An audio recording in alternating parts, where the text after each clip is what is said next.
So hi, my name is Patrice Deslay and I'm the creative director of Assassin's Creed 2 here in Montreal. Well, I know there was a lot of rumors of where Assassin's Creed would go next.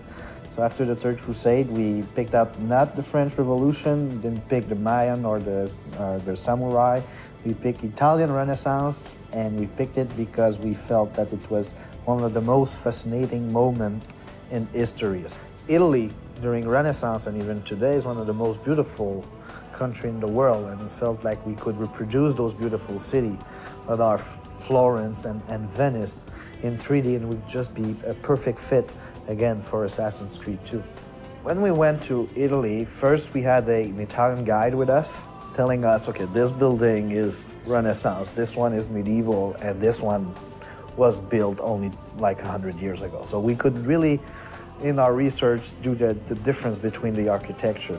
And then doing our research, we could also say, okay, this building was not exactly like it is now. If I take an example, the facade of the Duomo in Florence wasn't built at the time. And the facade that you can see now, if you go there, is from the 19th century. It's gorgeous, but we cannot use it. But since it's Assassin's Creed and it's like a work of fiction, we bend the rules a little bit about that to make the game looks as good as possible.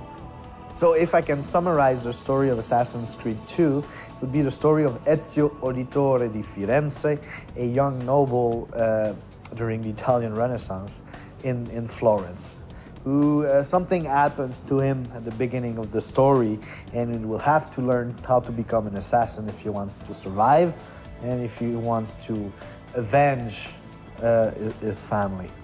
Vengeance is the first motivation of the main character, of Ezio. He does his thing first because of vengeance, and it will always be there.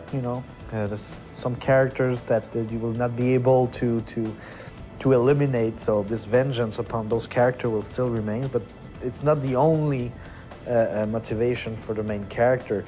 The character is someone also that has friends, that makes friends with, he's really good socially, so you'll have a bunch of friends around him, and he will do missions for them. So it's not only about this vengeance thing, but it's the spark that starts it all. Ezio is a really different character, by the way, from Altair, the main character of Assassin's Creed 1. Altair was really a character about following the creed of the Assassin's Creed. He was a warrior monk, was really good and gifted at assassinating people, but not only that, but through running and climbing and fighting. Ezio has some part of Altair where he is gifted also. He's like, when he's young, he's got that prodigy, something about him that makes him special. You could see that, yeah, he's good at running, but he's good at running from fathers of really good-looking girls, more than, running from guards because he killed someone. So the main character at the beginning, Ezio, is really that guy who lives that dolce vita.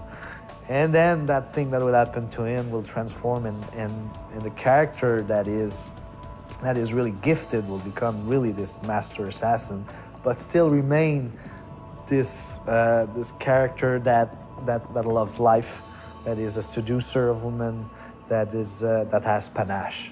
What we want to give to players in Assassin's Creed 2, that is the main focus of our production and what we're trying to do. First thing is variety.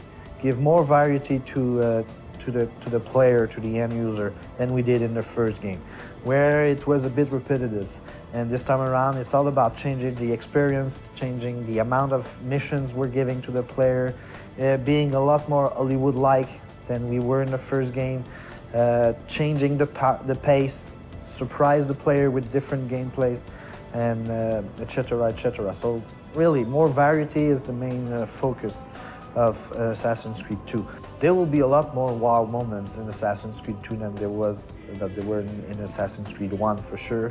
The structure is totally different, so without this structure that was a little bit constrain us in a way of doing mission. Without this constraint, we can make it like much more unique each time you play a mission, thus having more wow moment.